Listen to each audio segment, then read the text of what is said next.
사신 왕의 영광 이 땅을 비추네. 사단의 권세는 주 앞에 무너져. 생명과 진리의 주 권세 가장 높도다. 우리 예수 이름 앞에 전하고 모든 힘이 주를 시네. 영광 중에 오실 주를 보리라. 선포해 왕께 만세. 존귀와 위엄을 찬양해. 왕께 만세. 주 예수 하나님. 우리 예수 이름 앞에 전하고 모든 힘이 주를 시네. 우리 예수 이름 앞에 전하고 모든 힘이 주를 시네. 영광 중에 오실 주를 보리라. 선포해 왕께 만세. 존귀와 위엄을 찬양해. 왕께 만세. 주 예수. 우리 두 손을 들어 그 높으신 이름을 찬양합시다. 왕께 만세. 왕께 만세. 존귀와 위엄을 찬양해. 왕께 만세. 주 예수 하나님. 찬양 성부 성자 성령.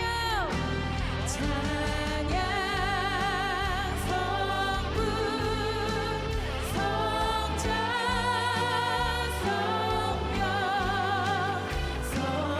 성삼위 일체계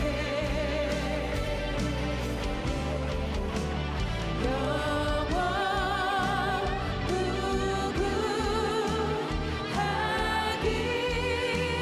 무궁하기까지 영광을 돌리세.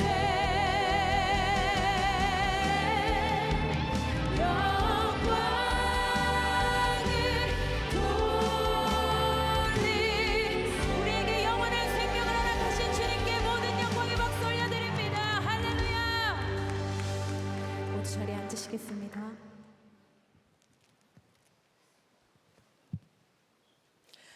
사랑과 은혜가 풍성하신 하나님, 거룩한 주일 은혜의 자리로 인도하신 주님께 감사드립니다. 주님께 올려드리는 우리의 예배가 영과 진리로 드리는 참된 예배가 되게 하소서.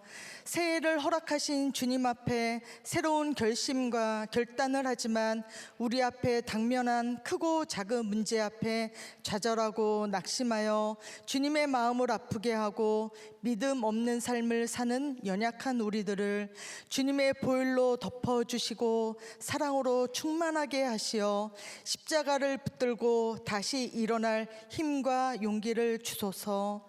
선한 목자 교회 성도들의 삶에서 주셔서 주님과 동행하며 주님을 닮아가는 선교적 공동체가 되어 다음 세대와 이웃과 열방, 북한, 디아스포라에게 은혜가 흘러가는 통로가 되게 하소서. 매일 말씀 함께를 통해 말씀의 능력을 누리고 삶에서 간증이 가득하게 하소서. 말씀을 전해주실 김다희 담임 목사님을 성령의 권능으로 붙잡아 주셔서 맡겨진 사역에 기름 부으심이 넘치게 하시고 날마다 생명의 양식을 허락하시어 선포되는 말씀이 각 사람의 마음에 주님의 음성으로 듣게 하시고 말씀을 붙잡고 세상에서 주님의 부르신 뜻과 계획을 이루게 하소서. 오늘은 성찬 주일입니다. 주님의 살과 피를 마실 때 주님과 하나 된 연합을 누리고 우리와 함께 하시는 주님과의 깊은 교제가 삶 가운데 이루어지게 하소서. 더 브릿지의 찬양과 보이지 않는 곳에서 예배를 섬기는 지체들에게 섬기는 기쁨과 감사가 늘 넘치게 하시고 감당할 새 힘을 날마다 부어 주소서. 우리의 기도를 기뻐 받으시고 신실하게 역사하시길 원하시는 예수님의 이름으로 기도드립니다. 아멘.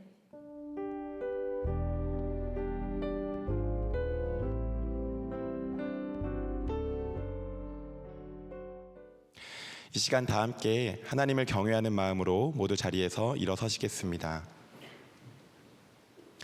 하나님께서 오늘 우리에게 주시는 말씀은 누가복음 2장 21절에서 38절 말씀입니다. 봉독은 21절에서 22절, 25절에서 32절까지만 하도록 하겠습니다. 여드레가 차서 아기에게 할례를 행할 때 그 이름을 예수라고 하였다. 그것은 아기가 수태되기 전에 천사가 일러준 이름이다. 모세의 법대로 그들이 정결하게 되는 날이 차서 그들은 아기를 주님께 드리려고 예루살렘으로 데리고 올라갔다. 그런데 마침 예루살렘에 시므온이라는 사람이 있었는데 그 사람은 의롭고 경건한 사람이므로 이스라엘이 받을 위로를 기다리고 있었고 또 성령이 그에게 임하여 계셨다. 그는 주님께서 세우신 그리스도를 보기 전에는 죽지 아니할 것이라는 성령의 지시를 받은 사람이었다. 그가 성령의 인도로 성전에 들어갔을 때 마침 아기의 부모가 율법이 정한 대로 행하고자 하여 아기 예수를 데리고 들어왔다. 시므온이 아기를 자기 팔로 받아서 안고 하나님을 찬양하여 말하였다. 주님, 이제 주님께서는 주님의 말씀을 따라 이 종을 세상에서 평안히 떠나가게 해주십니다. 내 눈이 주님의 구원을 보았습니다. 주님께서 이것을 모든 백성 앞에 마련하셨으니 이는 이방 사람들에게는 계시하시는 빛이요 주님의 백성 이스라엘에게는 영광입니다. 아멘. 하나님의 말씀입니다. 모두 자리에 앉으시겠습니다.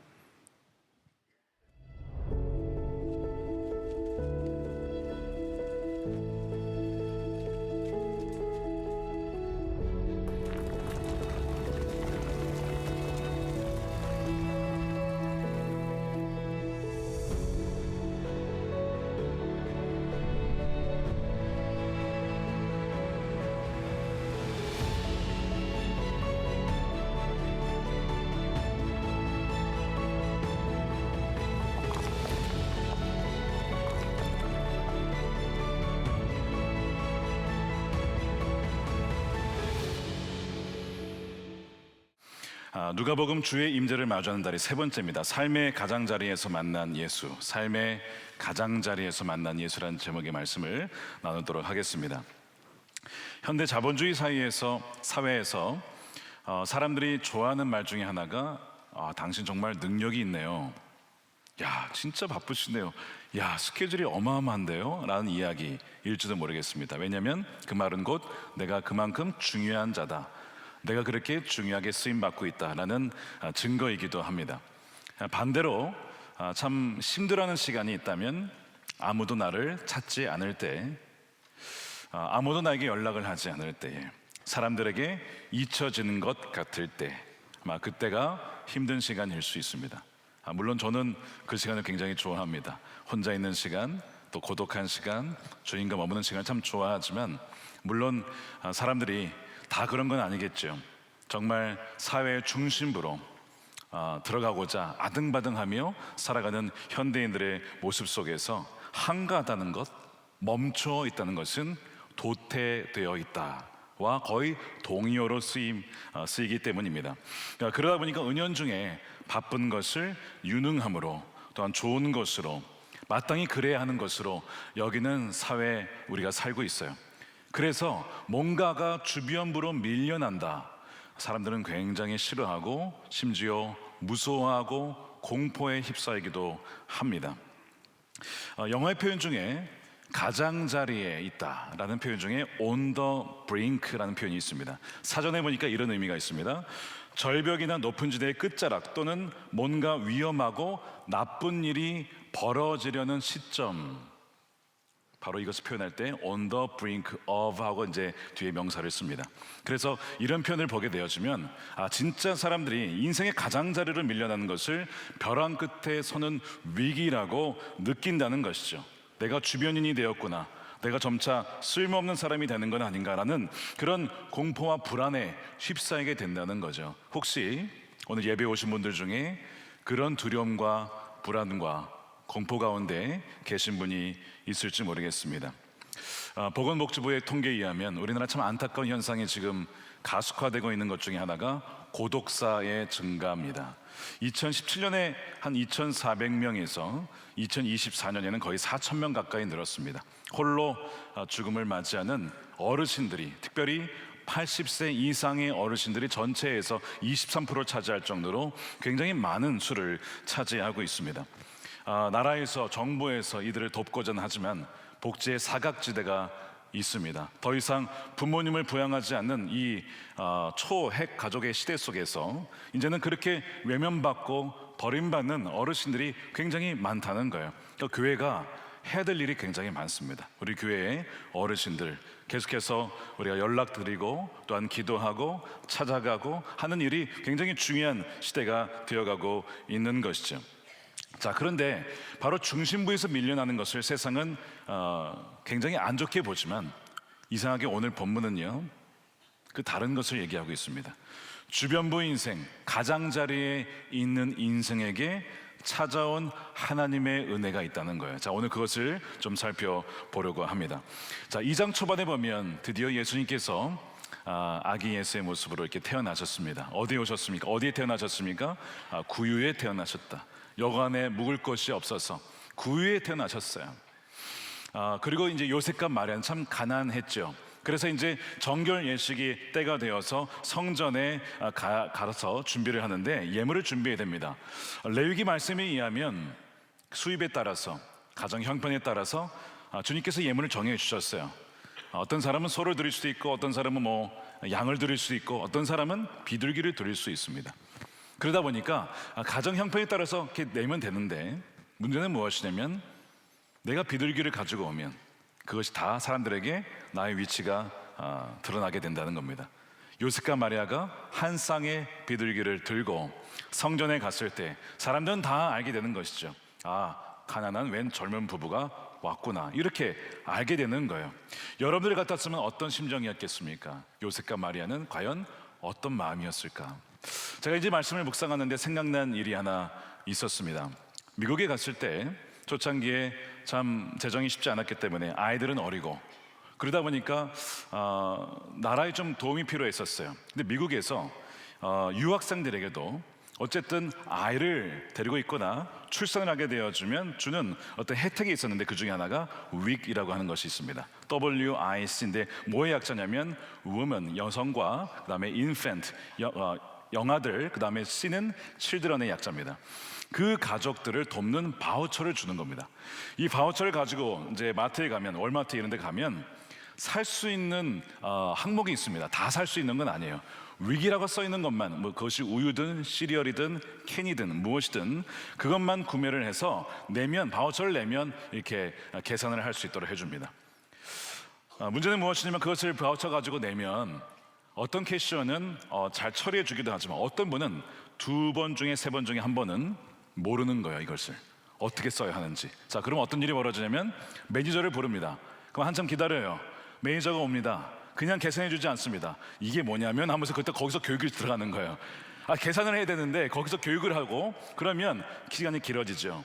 저만 기다리는 게 아닙니다. 저의 뒤에 있던 많은 사람들이 기다리면서 오늘 줄 잘못 썼다 이런 생각하면서 약간 짜증난 표정으로 저와 아내와 아이들을 쳐다봅니다.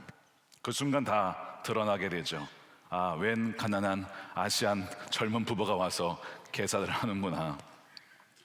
아마 요셉과 마리아가 혹시 그런 심정은 아니었을까 생각을 했습니다. 물론 아기 예수를 품에 안고 하나님이 우리에게 이 영광스러운 하나님의 아들을 보내주셨으니 아마 그 감격이 훨씬 더 컸겠죠. 그러나 성전에 갔을 때 아무도 그 부부를 주목하는 사람은 없었을 겁니다. 소 하나 끌고 가면 주목했겠지만 비둘기를 들고 간 그 마리아와 요셉을 주목하는 이는 없었고 심지어 아기 예수를 알아보지도 못했습니다.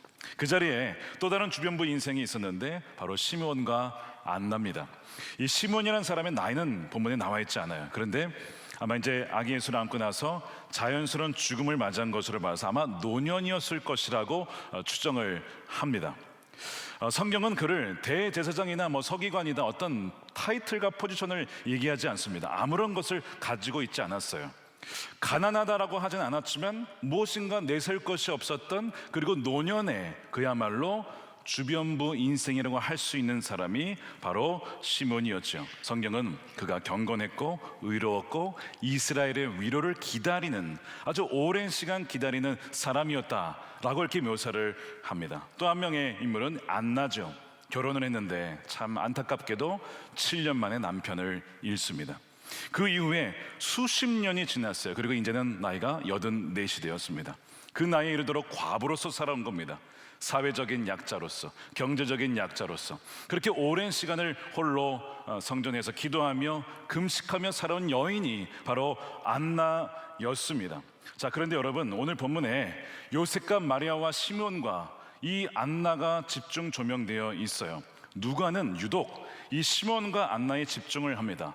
다른 복음서에서 나와 있지 않은 이 두 명의, 이 가난하고 어떻게 보면 비천하고 또한 사회의 주변부로 밀려 있다고 할 수 있는 이 사람들을 집중 조명하면서 무슨 얘기를 하냐면, 만왕의 왕이신 예수님을 알아본 자들이 바로 이들이었고, 바로 먼저 그 예수님을 만난 이들이 성전의 중심에 있었던 사람들이 아니라 바로 이 주변부에 있었던 안나와 또한 시몬이었다는 것을 말씀하고 있습니다.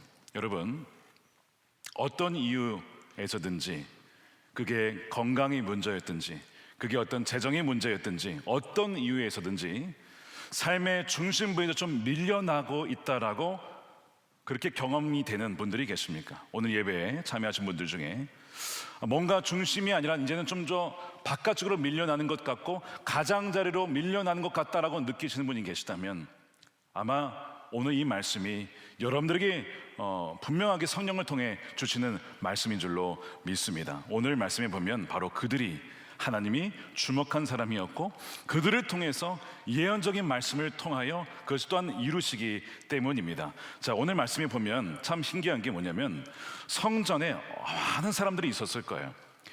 제사장을 비롯하여서, 레위인들을 비롯하여서 예배 드리러 온 사람들, 정말 바글바글 했을 것입니다. 우리가 오늘 예배에 이렇게 모인 것처럼 많은 사람들이 성전에 왔을 거예요.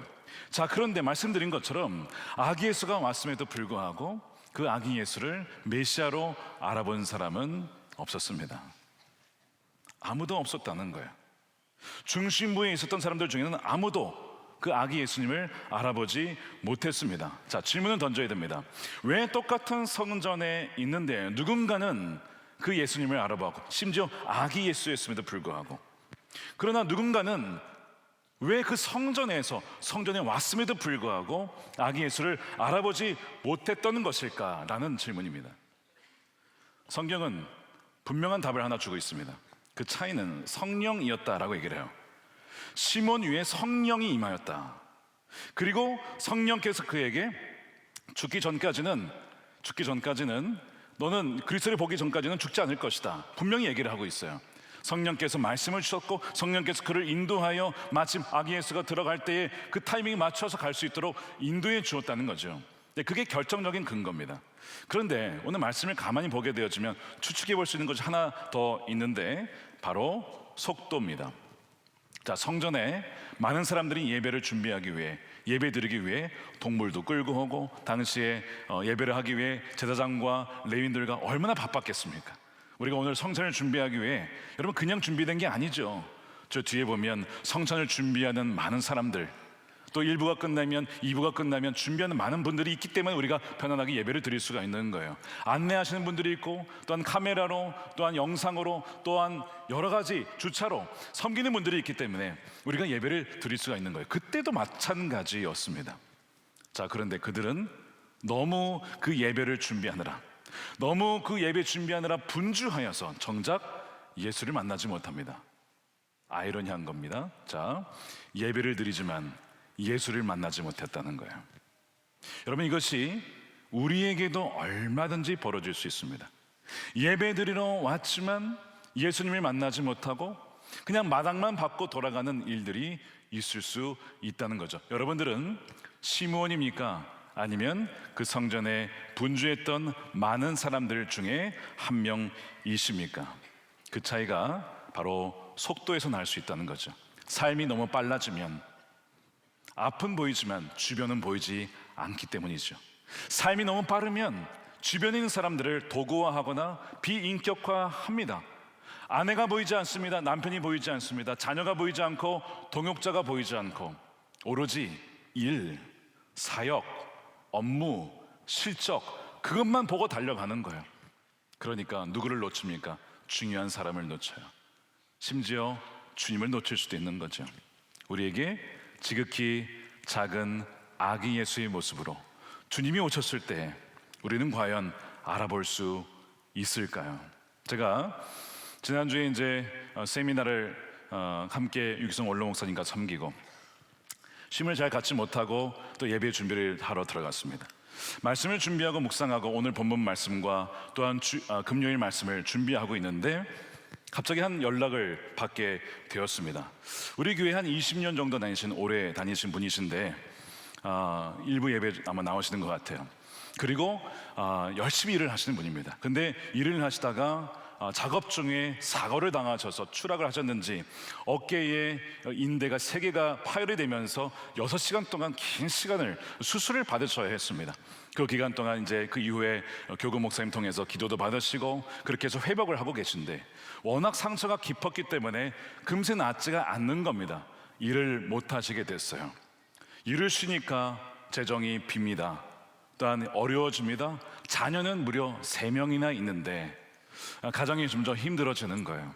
그러니까 도움의 손길이 필요하지 않겠습니까? 근데 이분이 또한 목장에 소속이 또 안 돼 있는 거예요. 예배만 드렸기 때문입니다. 어찌되었든 교회의 도움을 청하러 아마 위드라고 하는 그 프로그램을 아시게 된 거예요. 위드는 우리 교회에 어려우신 분들을 돕는 구제 프로그램입니다. 그래서 그걸 알게 되고 연락을 하려고 교회에다가 전화를 했는데, 그러면 교회에 전화하신 분들은 아시겠지만 좀 뭐 AR할 수도 있고 여러 가지 좀 복잡할 수 있어요. 아마 이분도 연락을 했는데 담당자가 그 자리에 없었는지 모르겠지만 연결이 잘 안 됐습니다. 아마 위대에서 알았으면 절차를 통해서 도와드렸을 텐데 연결이 되지 않은 거예요. 이분의 마음속에 어려워지신 거예요. 상황도 쉽지 않고, 그런데 교회에도 접근이 쉽지 않으니 그러면서 저에게 연락을 하신 건데 보내신 글을 읽다가 제 마음이 참 철렁하고 내려앉았던 몇 가지 문장이 있었습니다. 목사님, 교회에 높은 문턱을 느낀 점이 한 사람의 약자로서 참 아쉬웠습니다. 마음 한구석이 참 쓸쓸했습니다. 일할 수 없고 그리하여 아이들을 도울 수 없으며 가장으로서 힘이 없고 재정이 없고 모아둔 재정이 없다는 것 때문에 그렇게 무기력한 그 느낌, 이게 너무 힘들었는데 교회에 도움을 구하러 갔으나 연결이 되지 않는 이것이 참 마음이 쉽지 않았습니다. 그런 얘기를 하시는 거예요. 제가 말씀을 준비하다가 마침 오늘 본문을 묵상을 하던 중에 그 성전에서 예배를 준비하면 분주하게 하나님께 예배를 드리겠다라고 하는 그 대제사장과 제사장 그리고 레위인들, 정작 예수님을 만나지 못했던 그 사람들의 생각이 나면서 그게 다름 아니라 바로 나였구나.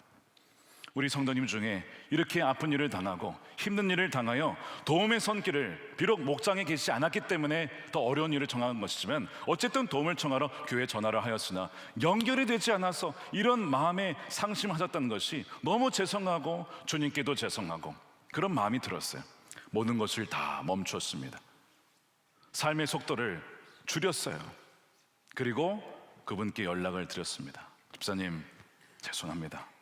담임자로서 우리 성도님의 그 아픈 형편을 더 잘 세심하게 돌봐드리고 교회에 잘 연결될 수 있도록 그렇게 시스템을 또 만들고, 물론 공평하게 많은 분들에게 절차에 따라 살 수 있도록 시스템을 만들었지만 그것이 아마 성도님에게는 높은 장벽이 되었던 것 같습니다.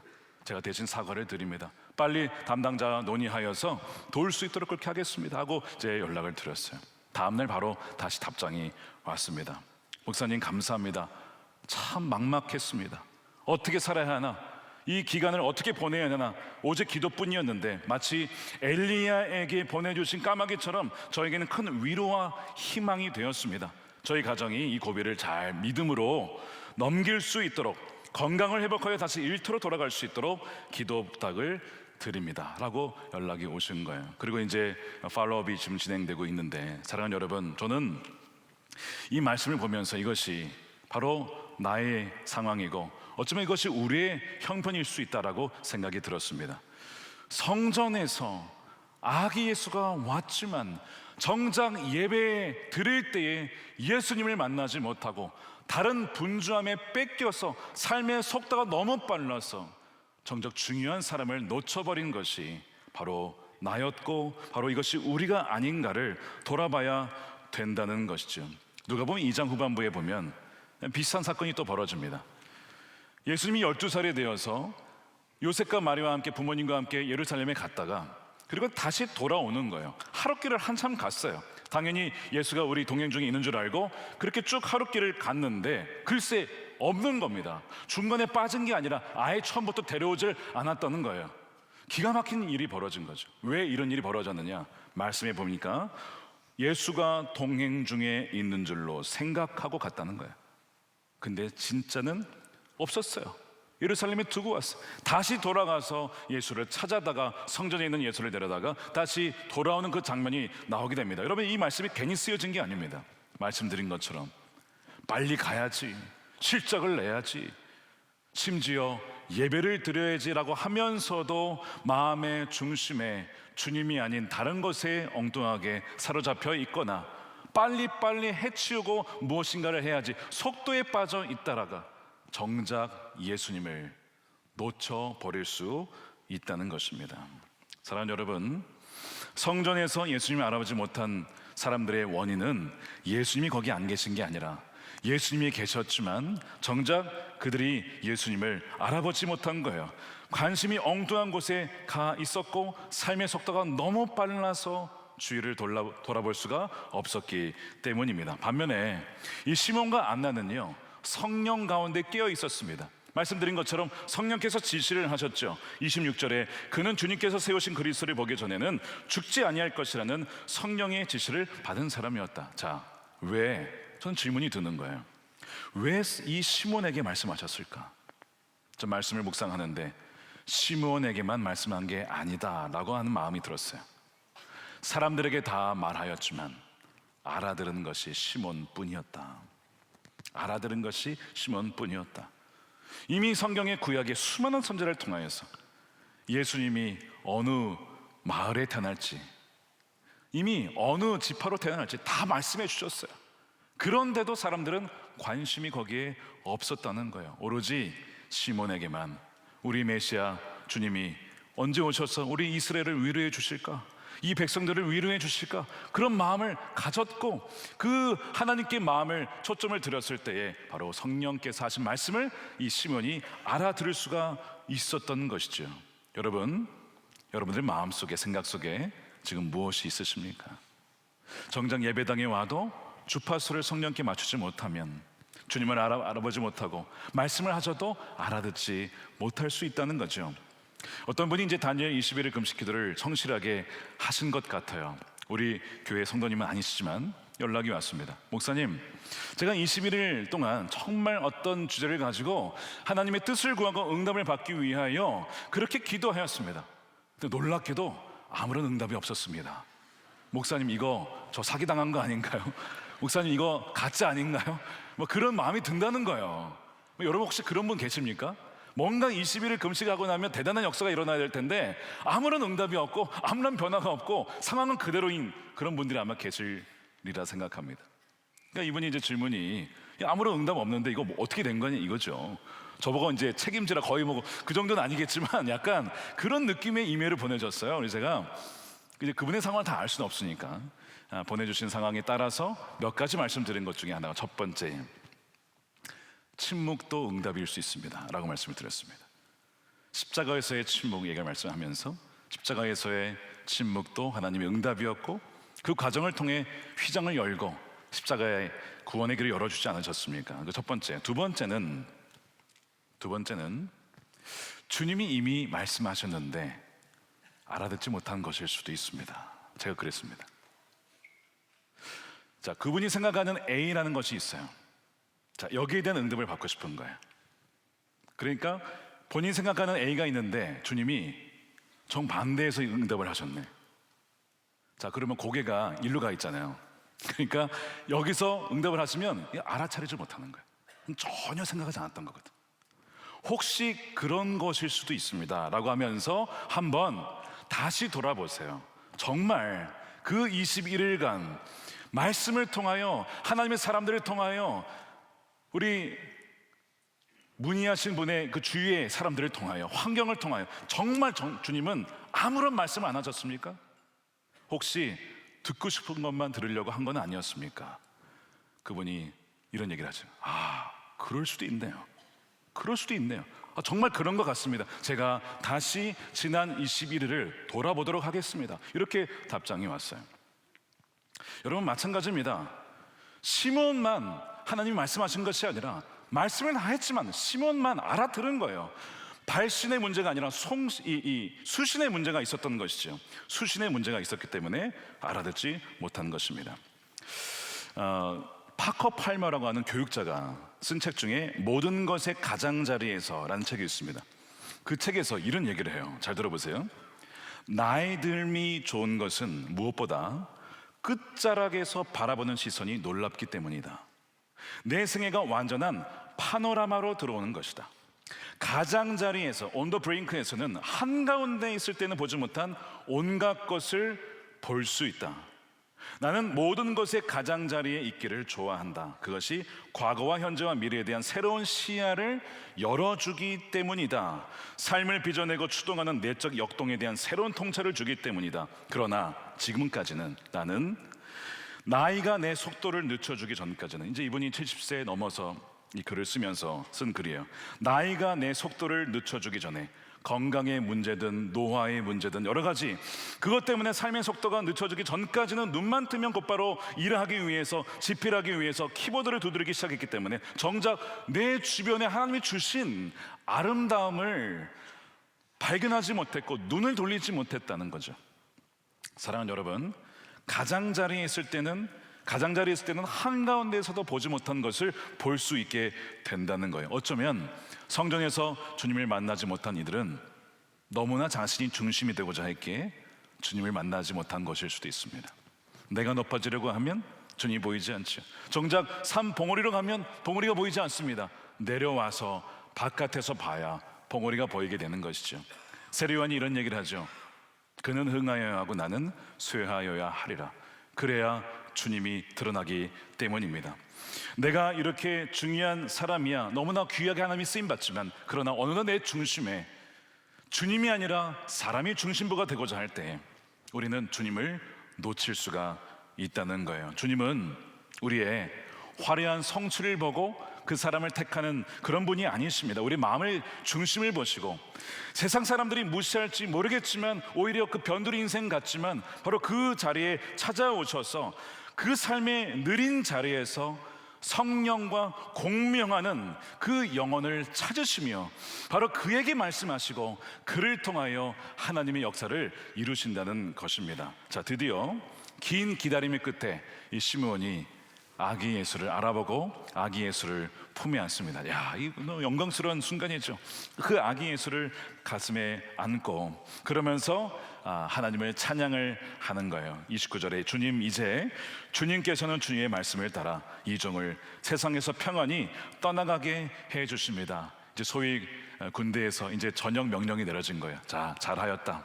너의 사명은 이제 다하였다. 주님께서 그의 사명을 다하였다라고 풀어 주시면서 영광스러운 안식으로 들어가게 됩니다. 사람들이 보기에는 실패한 인생, 주변부 인생, 가장자리 인생, 뭐 하나 내세울 것 없는 그 인생이 시몬과 안나였지만 오늘 말씀을 가만히 보십시오. 시몬의 입술을 통하여 얼마나 놀라운 예언이 선포됩니까? 모든 백성 앞에 영광을 주셨고 이방 사람들에게 계시하는 빛이고 주님의 백성 이스라엘에게는 크나큰 영광입니다라는 놀라운 계시의 말씀을 그 사람들이 주목하지 않았던 시므온을 통하여 그렇게 하나님은 말씀을 하게 되시는 거예요. 사랑하는 여러분, 여러분들이 지금 이제 연세가 드시고 몸이 약해지시고 또한 삶의 중심에서 주변부로 혹시 밀려나 있는 상황이라고 느껴지십니까? 바로 그 순간이 다시 중심으로 들어가려고 아등바등하기 이전에 먼저 주님이 찾아오시고 주님이 가장자리에서 만나 주시기 위한 하나님이 허락하신 시간인 것을 한번 생각해 보시기 바랍니다.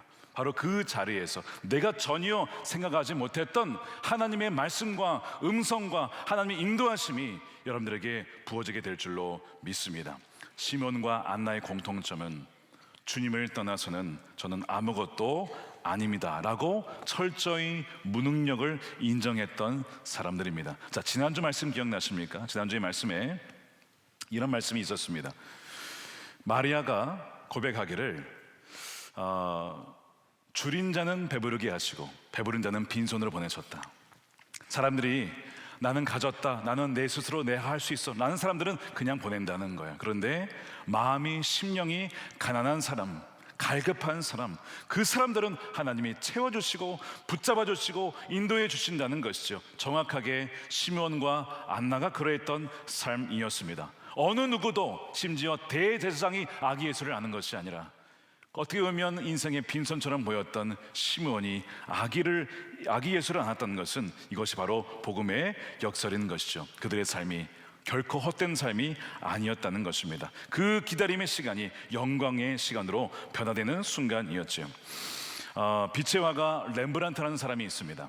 이제 오늘 말씀을 준비하면서 뺄래야 뺄 수가 없는 사람인데요, 이 사람은 젊은 시절에 부와 명예와 실력과 그 모든 것을 갖추었던 사람입니다. 그 명예와 부의 중심부에 있었는데요, 참 안타깝게 인생의 중반에 아내를 잃고 자녀까지 있는 안타까운 사건을 경험하게 됩니다. 그리고 파산하여 철저한 주변부 인생으로 그렇게 살아가게 되죠. 자, 그런데 이 미술 사학자들이 얘기하기를 렘브란트의 영혼이 가장 빛나고 숭고하고 고귀했던 때가 언제냐라고 하면 참 아이러니하게도 이 마지막 말년의 순간이었다는 것을 하나같이 얘기를 하고 있습니다. 그러면서 그가 비록 완성하지는 못했지만 유작으로 남긴 했지만 그가 마지막으로 남긴 그 그림이 바로 이 시므온 그림입니다. 아기 예수를 아는 시므온이었어요. 자, 렘브란트가 죽기 전에 왜 시므온을 택했을까? 마치 자신의 삶이 시므온과 흡사하다라고 여겼기 때문입니다. 거기에 보면, 그림에 보시면 뒤에 마리아가 아주 희미하게, 그러니까 원래는 저기 붓터치가 다 되지 않아서 아마 완성을 못한 것 같습니다. 그런데 후대에 누군가가 그린 것 같다라고는 평가가 있습니다. 어쨌든 중요한 것은 이 시몬을 보시면요, 노년의 시몬이죠. 육안의 시야가 닫혀 있는 자리에서 믿음의 시야가 활짝 열리는 그 얼굴을 그리고 있습니다. 육신의 눈은 어두워서 세상의 화려함은 보지 못하는데 영혼의 눈은 그 어느 때보다 밝게 빛나고 그 품에 안긴 구원의 빛을 응시하고 있는 그 모습입니다. 시몬은 비록 겉사람은 노쇠하고 약해진 모습이지만 완주한 믿음의 얼굴을 하고 있습니다. 그의 믿음의 경주와 기다림이 헛되지 않았다는 거죠. 자, 렘브란트가 죽기 전에 시몬을 택한 이유, 내 삶이 마치 시므온과 같다는 거죠. 주변부 인생, 아무도 주목하지 않는 가장자리에서, 그 삶의 가장자리에서 우리 주님의 구원을 직접 눈으로 보는 것을 그는 말이 아니라 그림을 통해서 지금 표현하고 있는 겁니다. 마치 이렇게 고백하는 거죠. 내 인생은 실패가 아니다. 헛되지 않다. 세상에서는 밀려난 줄 모르겠지만 멈추어선 이 자리, 이 빈손으로 나는 구원의 빛인 영광을 보았고 그 구원을 손에 안았기 때문이다 라는 것을 렘브란트는 물감을 통하여 또한 페인트를 통하여 그렇게 고백을 하고 있는 것이죠. 사랑하는 여러분, 오늘 사부 예배에 오신 여러분들의 삶을 저는 다 알 수 없지만 혹시 가장자리에 있는 분이 계십니까? 건강의 문제든 재정의 문제든 관계의 문제든 삶의 중심부에 가고 싶었으나 삶의 가장자리로 밀려나는 것 같다라고 느끼시는 분이 계시다면 오늘 이 말씀을 기억하십시오.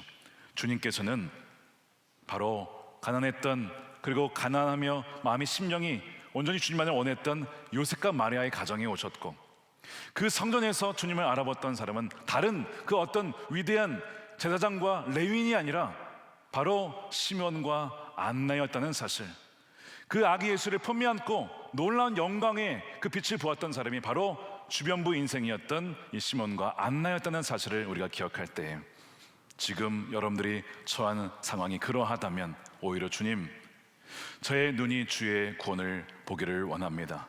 제 손이 빈손인 것 같지만 주님의 영광을 안고 싶습니다. 주여, 제가 빈 인생 같아도, 제가 주변부 인생이 된 것 같아도 주 예수 그리스도 한 분이면 제 인생은 충만한 인생이고 충분한 인생입니다 라고 고백하여서 세상의 중심부로 돌아갔지만 정작 예수님을 만나지 못한 그런 인생이 되기보다 주변부 인생 같아도 예수님으로 인하여서 예수님을 중심으로 삼고 그렇게 살아가는 복된 인생으로 살아가는 저와 여러분들이 되시기를 주님의 이름으로 축원드립니다.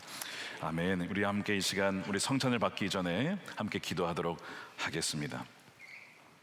여러분, 성찬은 눈에 보이는 주님을 마치 품에 안는 것처럼 우리가 만지고 보고 또한 그것을 먹음으로써 우리가 느끼는 말씀입니다. 그래서 주님은 성찬을 예비하신 거예요.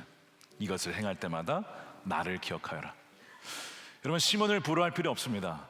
우리 시몬보다 더 분명한 성령께서 우리 안에 계시고 또 성찬을 통하여 이것을 먹어라, 이것을 마셔라, 이 곧 내 몸이요 피다. 우리는 주님을 만지고 주님을 느낄 수 있고 주님과 함께 연합할 수 있도록 이 성찬을 마련해 주셨기 때문이죠. 오늘 이 말씀을 기억하면서 이렇게 고백했으면 좋겠습니다. 주님, 저는 마치 빈손의 인생 같습니다. 주변부 인생 같습니다. 중심에 있는 것 같아도 사실은 저는 고독하고 외로운 사람입니다. 중심에 있는 것 같아도 주님 없으면 아무것도 아닌 인생입니다. 사람들이 아무도 주목해 주는 것 같지 않아도 주님이시면 저는 충분합니다. 그런 고백으로 주여, 이 빈손 가운데 주님이 내 인생 가운데 오셔서 떡과 전을 받을 때에 내 영혼이 성령과 오직 예수 그리스도로만 충만한 인생이 되게 하여 주시옵소서. 축복하겠습니다. 이제는 우리 주 예수 그리스도의 크신 은혜와 아버지 하나님의 측량할 수 없는 사랑하심과 성령님의 가망 없는 교통 내주하심이 삶의 가장자리에서 오직 우리의 인생의 이유 되시는 오직 예수로만 충만함을 고백하며 나아가는 우리 소나목족의 모든 예배자들 머리 위에 저들의 가정과 일터와 살아가는 자녀들과 다음 세대와 주의 몸된 교회와 조국 대한민국과 열방 가운데 영원히 함께 하시기를 간절히 축원하옵나이다. 아멘.